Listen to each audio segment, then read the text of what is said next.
a lot of people have been talking about aura farming these days. I don't know if it was a TikTok trend or whatever, but we got a lot of these kids talking about who's the biggest aura farmer in these animes, and I want to just showcase some of the biggest aura farmers from back in my day. There's a couple on this list that are pretty obvious, but you might see a couple that you're unfamiliar with. I'm gonna be avoiding Sung Jin Woo. You're not gonna see Sung Jin Woo on this list. You're not gonna see maybe a couple people from Dragon Ball on this list. And I'm just gonna showcase some of these guys. So starting out, we're gonna just get this guy out the way. Piccolo from Dragon Ball is one of the biggest aura formers that I've ever seen. Like, he doesn't do much in the show. Like, a lot of his big moments are very far and few in between. When he pops up, he's always like stealing the spotlight for about 10 episodes. That he just gets fucking bodied. Like, he was really cool in the beginning. He just fucking snatches Gohan, and then he starts training him, and then he becomes like a good guy for, like, he has one of the best character arcs in the fucking series. So a lot of people, including me, kind of become attached to Piccolo. He becomes like not just a father figure to Gohan, but he becomes a father figure to people watching. Because I identified with Gohan while I was watching Dragon Ball because I was a kid. A lot of people in the Dragon Ball cast are like adults, and for me, it was hard for me to watch cartoons without a kid being on the screen because I'm like, how do I relate to all these guys? But Piccolo was always that guy where even though he wasn't the strongest guy in the show, he wasn't the strongest guy on screen. He always just seemed to have a plan. He was usually like cool, calm, and collected most of the time because when Piccolo starts freaking the fuck out, shit, it's getting real bad. If any of you have seen any of Dragon Ball's movies, bro, like Piccolo in the Dragon Ball movies is like he does some of the coolest shit that I've ever seen in anime. Like the Cooler movie. I'm trying to think of another one. The Dead Zone movie with Garlic Jr. Piccolo is just he's just fucking cool, bro. Like, and I hope that we get to see more of Piccolo in the future because the last movie superhero, he was basically a main character. That was a Piccolo movie. I hope we get to see more of that in the future. So next up, we got the obvious one out the way. Sakamoto from Haven't You Heard of Sakamoto? I don't know if you guys ever seen this anime. I don't know if you guys know about this guy. This is We always wanted to be like this nigga in high school, bro. Like, no matter what situation he's in, he's just like he's just fucking ore farming the entire time. Like, he's just trying to be the coolest nigga in the room, and he is. But there was one episode that I remember where they were trying to like just prank him because they're like niggas are hating on him, bro. Niggas are just hating on this nigga because he's just like, look at him, bro. Everybody wants to be him, so like these three dudes were just hating on him, and I remember they took his desk, and he was like, you know what? Nah, I'm good. He opened up the window and he's just fucking ore farming in the fucking window. They tried to take his chair away at the last minute, trying to prank him. He starts sitting on the fucking air. He starts sitting on the fucking air, bro. This is one of the funniest anime that I've ever seen. If you guys haven't read, I mean not read, if you guys haven't watched, haven't you heard? I'm Sakamoto. Just give it a watch. It's one of the funniest anime that I've ever seen. Because usually I have a problem with anime. Like, I don't know if it's because of the cultural difference or whatever. It's just never that funny to me because like their jokes are always like, "Oh, I tripped and fell on her breast, and she screamed and slapped me." Like she fucking screams, slaps the nigga, and like, ha ha ha. It's not that funny to me. It's very fucking corny at this point for most anime. They kind of just recycle the same jokes. But with Sakamoto, it's so fucking goddamn funny, bro. So if you get the chance to check that out, just do it. Next up, Jotaro Kujo. It was kind of hard to pick a character from JoJo's Bizarre Adventure because honestly, a lot of them, just a lot of them are aura merchants, right? And I'm like, okay, let me narrow it down to like one of the main characters from JoJo, right? But every single one of them are aura merchants. They they always just like there's always one scene or maybe it's just like every scene. Like whenever they won against a villain, they just start fucking aura forming. But I believe like the biggest aura former out of all the JoJos, it has to be between Jotaro and Giorno. And I'm gonna give it to Jotaro because in Golden Wind, a lot of the spotlight gets kind of taken off of Giorno, and that's not really like a bad thing. It's just like that's just how that part was. It was a lot of the focus was on the supporting cast, whereas in part three, a lot of the focus was on Jotaro. Like there was many situations where they couldn't do anything without Jotaro, bro.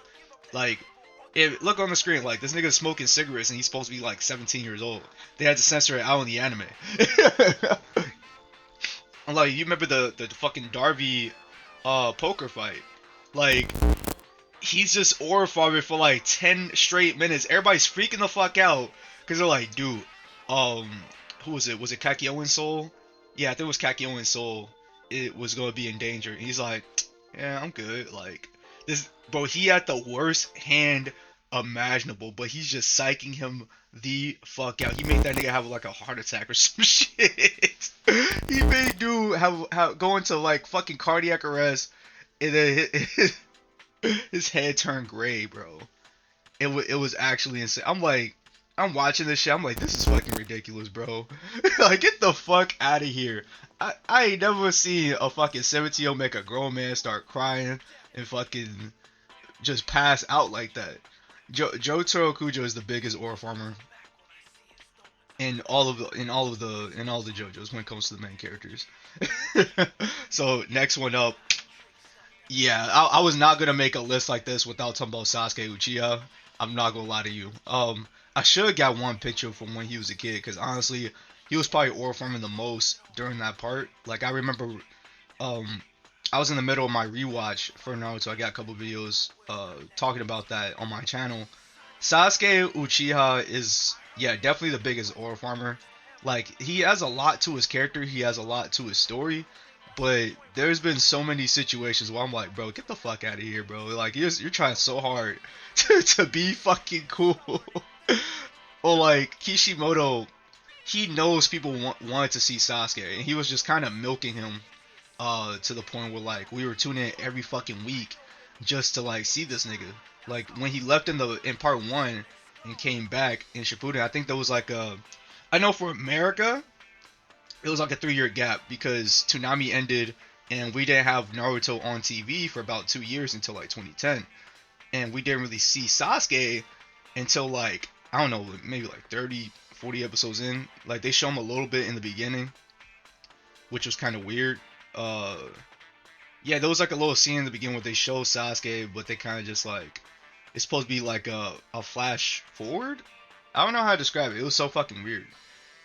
Oh, but I say the biggest aura farming moment. This is around the tuning exams when he had the black suit, right? He comes back just standing behind Kakashi, bro.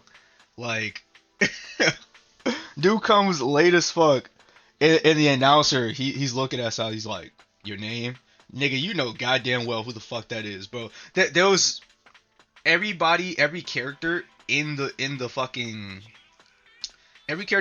was just glazing Sasuke for that entire arc. Everybody was just waiting for that nigga to come back and just fight Gaara. Like niggas was just glazing Sasuke. He was off screen for about 50 episodes because the curse mark put him out of commission. We haven't seen that nigga. Everybody's just glazing Sasuke. I'm like, bro, can y'all shut the fuck up for like 2 seconds about Sasuke, bro? Like I was almost feeling like Naruto for a second. Like I know this nigga strong, but god damn, like shit. And oh damn, what else was the? It was like during the five Kage summon, this nigga's just standing on the fucking ceiling, trying to basically attack the fucking the United Nations of the ninja, bro. Like, and then he gets folded after from the right Kage. He's the biggest ore farmer in the fucking series. Like, let's yeah. Moving on to the last one I want to talk about today. This is gonna be Seto Kaiba from Yu-Gi-Oh! Duel Monsters. Like, I wanted to see if he was a bigger aura farmer than the Pharaoh, because both of them kind of aura farm like a lot in the series. But I would say probably Kaiba. Like he's jumping out fucking jets. There was one time this nigga went to a fucking it was like an auto shop. Came in, took a car, fucking wrote the check to him. Was like, here you go. I'll bill it to you later, and just fucking whipped that hoe. Nigga took the whip and left, bro. Oh, I think he had like a he jumped out of a fucking what was it? I think he jumped out of a helicopter with a fucking blue eyes white dragon jetpack. this, this nigga said on Kaiba he was so unserious. He has so much money that he could just do whatever the fuck he want. Like no wonder he was such a dickhead. Cause nobody could check this nigga. Ends up going to the afterlife just to duel the pharaoh in a children's card game, bro. Who the fuck like literally makes new technology and use it to go and fight the pharaoh after like spend the whole movie trying to get him back. Like so Kaiba is so fucking unserious in Yu-Gi-Oh! Duel Monsters. He brings the absurdity to another level when it comes to the show.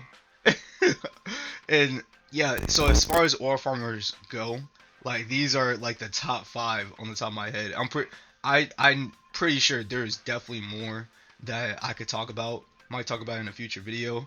And I'm pretty sure a lot of you probably got some ore farming merchants in your heads that you want to talk about. Let me know in the comment section below which guys that I missed, and we could talk about in the comment section below.